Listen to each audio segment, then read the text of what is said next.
কলকাতা থেকে সুন্দরবনের উদ্দেশ্যে রওনা দেয় অরিন্দম ও তার বান্ধবী সুমনা। অরিন্দম ছিল পেশাজীবী আর অন্যজন লেখিকা। প্রকৃতির টানে ঘুরতে যাওয়া এই সফর ধীরে ধীরে রূপ নেয় এক রহস্যময় অভিযানে। যখন সুমনা জঙ্গলে হঠাৎ হারিয়ে যায়, তাকে খুঁজতে গিয়ে অরিন্দম এক গাইডের মুখোমুখি হয়। অজানা এক পুরনো অদ্ভুত রহস্য। তারা বাস্তবের সাথে দাঁড়িয়ে টের পায় সব জায়গা ঘুরে দেখা যায়, কিন্তু কিছু কিছু জায়গা মানুষকে বেছে নেয়। হ্যাঁ রে সুমনা, সব ঠিকঠাক আছে তো? আমাদের কিন্তু ট্রেনের টিকিটটা কনফার্ম। কাল ভোর 6টার মধ্যে স্টেশনে চলে আসবি। দারুণ। জানিস তো, সুন্দরবনের ইতিহাস নিয়ে আমি একটা নতুন গল্প শুরু করতে চাইছি, আর এই জার্নিটা আমাদের পারফেক্ট হবে। তোর সাহস আছে বটে, ভূতের মুখে আবার রাম নাম। সুন্দরবন জঙ্গলে গিয়ে ভূতকে নিয়ে একটা স্টোরি লিখবি তো, দেখবি তুই নোবেল পাবি। সৌন্দর্য, রহস্য, প্রকৃতি সব একসাথে, এমন জায়গার কোথাও পাবি না। পরদিন ভোরে তারা শিয়ালদা থেকে ট্রেনে ক্যানিংয়ে পৌঁছায়, যেখান থেকে স্থানীয় বাসে গোসাবা। তারপর তারা স্টিমারে করে পৌঁছায় সুন্দরবনের এক দ্বীপে, যেখানে এক ছোট্ট রিসোর্টে তাদের জন্য বুকিং করা হয়। রিসোর্টে পৌঁছেই তাদের সঙ্গে পরিচয় হয় এক বুড়ো কাকা, যিনি রিসোর্টের কর্তৃপক্ষই তাকে গাইড হিসেবে পাঠিয়েছেন। বাবুরা এসেছো এখানে কটা দিন বেড়াতে? আচ্ছা ঠিক আছে, তবে জঙ্গলে যেতে হলে অনেক নিয়ম মেনে থাকতে হবে। এখানে মানুষ অতিথি হিসেবেই আসে। দেখছিস, লোকটা যেন একেবারে সিনেমার ক্যারেক্টার। কি বললে? আমার কথা তো এখন আপনাদের ঠাট্টা বলেই মনে হবে, পরে সময় হলে ঠিক বুঝতে পারবে। বুঝলে বাছারা? রাত নামতেই খাওয়া শেষ করে সবাই ঘুমোতে যায়, কিন্তু মাঝরাতেই অরিন্দমের ঘুম ভেঙে যায় এক অদ্ভুত শব্দে, যেন কেউ গভীর বনে ডাকছে, মানুষের মতো, কিন্তু পুরোপুরি মানুষ নয়। জানালায় গিয়ে দেখি তো, ওই তো দূরে একটা কি যেন জ্বলছে। না, এখান থেকে কিছু বোঝা যাচ্ছে না। বাইরে গিয়ে দেখি, কি একটা ছায়া যেন গাছের ফাঁকে ফাঁকে দৌড়াচ্ছে, কিন্তু তার পাও আবার দেখছি যেন মাটিতে লাগছে না। দেখি তো মোবাইলটা বের করে ছবি তুলতে পারি কিনা। না, কি ব্যাপার, ছবিও তোলা যাচ্ছে না। অদ্ভুত ব্যাপার তো।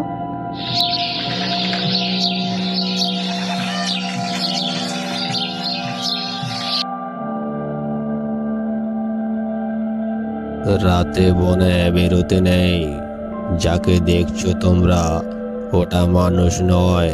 এই জঙ্গল মানুষকে ডাকে কিন্তু ফিরতে দেয় না। দাদু বলছি, জঙ্গলে কে ডাকে, আর তার বা এত রাগ কিসের? আমি এত সব জানি না, শুধু শুনেছি সে একটা জন্তু, হাফ মানুষ হাফ বাঘ। মানুষ পেলে কিন্তু ছেড়ে কথা বলে না। দাদু, তুমি সবকিছু আমাদের বলো, কিছু লুকোবে না। আমরাও এই ঘটনার পর্যবেক্ষণ করতে এসেছি, না হলে আমাদেরও বিপদ হতে পারে। আমি কিছু বলতে পারবো না, তবে হ্যাঁ, আমি একটা সন্ধান দিতে পারি। সে একজন বুড়ি, সুন্দরবন জঙ্গলের এক ছোট্ট কুটিরে তার বাস। আমার সঙ্গে এসো তোমরা, তবে হ্যাঁ, জঙ্গলে কেউ ডাকলে কান দেবে না তোমরা, না হলে বিপদে পড়ে যাবে।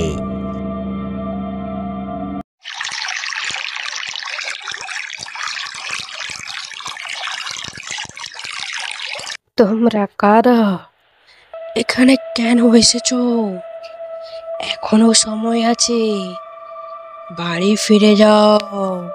বুড়িমা, আমরা ফিরে যেতে আসিনি, আমরা তোমার কাছে এক সন্ধানে এসেছি। আমরা শুধু জানতে চাই এখানে কি হয়েছিল এমন। এখানে একদল ডাকাত এসেছিল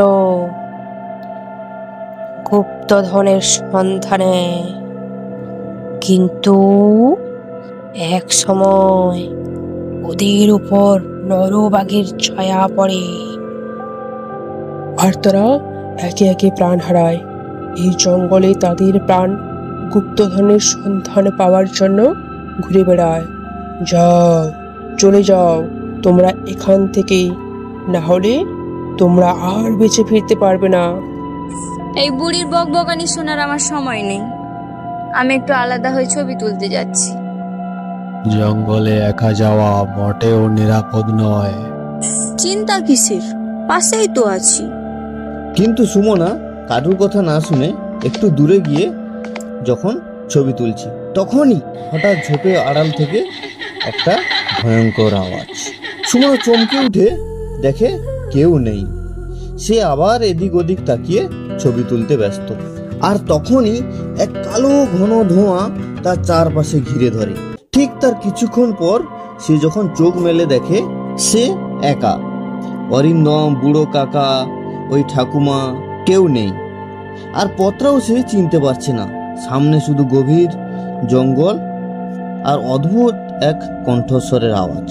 সুমনা, সুমনা, কোথায় তুই? আমরা তোকে খুঁজে পাচ্ছি না। সুমনা, তুই কোথায়? কে কে তুমি? আমাকে ছেড়ে দাও তুমি। অরিন্দম, আয় অরিন্দম, কোথায় তুই? আমাকে নিয়ে চল, আমি পথ খুঁজে পাচ্ছি না। সে ফিরে যাওয়ার পথ খুঁজে পাচ্ছে না। কয়েক মিনিটের মধ্যেই যেন সব চেনা পথ অচেনা হয়ে গেল। তার চারপাশে একই রকম গাছ, একই রকম পাতা, আর সেই কণ্ঠস্বর। সুমনা কোথায় গেল? বলেছিলাম না জঙ্গলে একা যেও না। এই জঙ্গল সময় হারায় না, মানুষ হারায়। সুমনা, সুমনা, তুই কোথায়? এই দিকে গেছে, কিন্তু বেশি দূরে গেলে সন্ধ্যা হওয়ার আগে ওকে আর খুঁজে পাওয়া যাবে না। যদি ওর কিছু হয় তাহলে আমি কি করব একা? আমাকে তুমি ছেড়ে দাও, আমাকে মেরো না, আমাকে বাঁচতে দাও।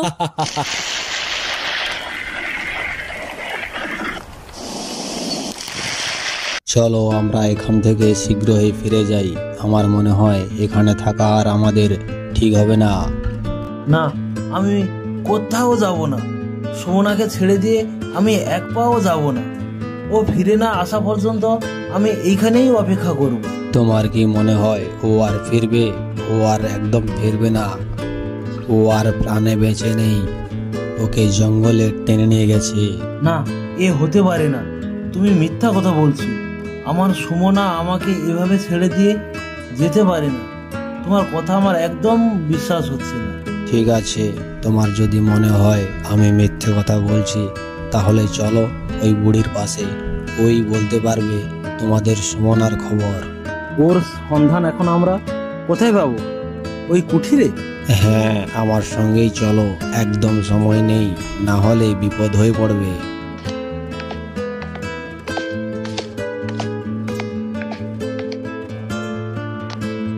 আমি কি ওই গুহায় ঢুকে দেখবো? আমার সুমনাকে মনে হয় ওরা ওই গুহায় লুকিয়ে রেখেছে। খবরদার, খুব সাবধান। ভুলেও এই গুহায় প্রবেশ করবেন না, না হলে বেঘরে প্রাণ হারাবে। এই কথা ভুলেও মুখে আনবেন না। না, আমি তোমার কোনো কথাই শুনবো না। আমি সুমনার জন্য সবকিছুই করতে পারি। এরপর অরিন্দম বুড়ো কাকার কোনো কথাই শুনল না। সে গুহার ভেতরে প্রবেশ করলো এবং এদিক ওদিক ধাক্কা দিতে লাগলো। এর ফলে যা ঘটলো, অদ্ভুত প্রাণীরা সব জেগে উঠলো। তোমরা আবার আমাদের জাগিয়েছ। তোমাদের মতো আমরাও মানুষ ছিলাম। এই সুন্দরবনের অভিশাপে আমাদের আজ এই দশা হয়েছে। চলো চলো, শীঘ্রই এখান থেকে চলো, না হলে সবাইকে বেঘরে প্রাণ হারাতে হবে। এখান থেকে তোরা চলে যা, না হলে আমাদের মতো তোদেরও এই হাল হবে। এরা তোদের কাউকে ছাড়বে না, মেরে সমাধি করে ফেলবে। চলে যা তোরা, চলে যা। শুনলে তো বাছা, আমার কথা তো বিশ্বাস হয় না, কিন্তু এদের কথা তো বিশ্বাস হয়। মরার খুব পাখনা গজিয়েছে, তাই না? সুমনা, কোথায় তুই? আমরা তোকে কোথাও খুঁজে পাচ্ছি না। আমরা সুমনাকে কোথাও খুঁজে পাচ্ছি না। চলো, আমি কিছু বলতে পারবো না, তোমাদের সুমনার কথা একজনই বলতে পারবে। আমাদের আবার ওই কুটির ঘরে যেতে হবে। ওই বৃদ্ধ মহিলা তোমার সুমনার সমস্ত রকম খবর জানাতে পারবে। চলো, আমরা সেই কুটিরের উদ্দেশ্যে রওনা হই। অরিন্দম, পালাও পালাও, বাঘ আমাদের পিছু নিয়েছে, পালাও অরিন্দম। হ্যাঁ দাদু, পালাও। আমি তো দৌড়াচ্ছি, তুমিও দৌড়াও, না হলে আমরা বাঘের পেটে চলে যাব। দৌড়াও দাদু, দৌড়াও। তুমি তো আবার বৃদ্ধ মানুষ। আরে বাবা, আমি বৃদ্ধ হতে পারি, কিন্তু আমার হাড় অনেক শক্ত আছে। এই সুন্দরবনের বাঘের সঙ্গে আমার বহুবার লড়াই করা হয়ে গেছে। ওরে বাবা রে, এবারের মতো প্রাণে বেঁচে গেলাম। আর বেঁচে থাকতে কোনোদিন সুন্দরবন জঙ্গলে ঘুরতে আসার কথা ভাববো না। বাছা, এতেই ভয় পেয়ে গেলে?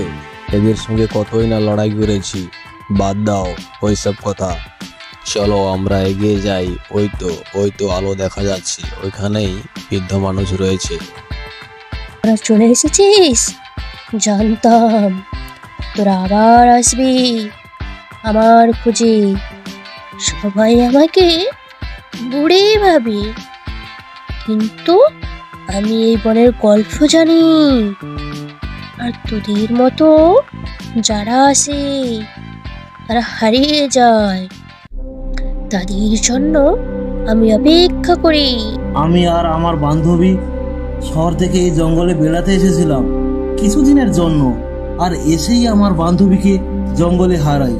আমার বান্ধবী কোথায় তুমি কি বলতে পারবে? আমাকে ফিরতে হবে তো। তোর পথ এখন অন্য, কিন্তু সব প্রশ্নের উত্তর পাবি যদি ভয় না পাস। না, আমি ভয় পাবো না। আমার কোনো প্রাণের ভয় নেই। তুমি আমাদের জঙ্গলের শত রহস্যটা জানিয়ে দাও। এই বাচ্চা তো দেখছি মরার কোনো ভয় নেই রে।